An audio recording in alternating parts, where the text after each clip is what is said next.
Magpatuloy ka lang kung ano man yung nasimulan mo.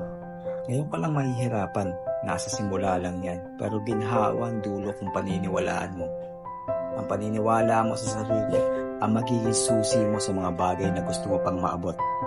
Sipag, tiyaga, paniniwala at disiplina, pero kailangan mo magsimula.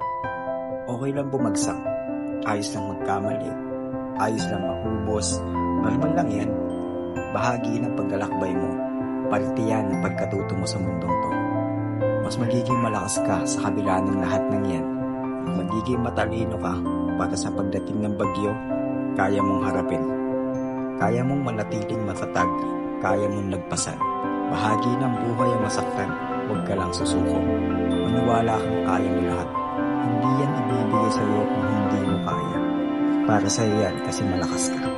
At mapapatunayan mo rin na magtatagumpay ka. Sa mundong to ay hindi ka baliwala. Ako nga pala si Hazel. Kaya mo yan.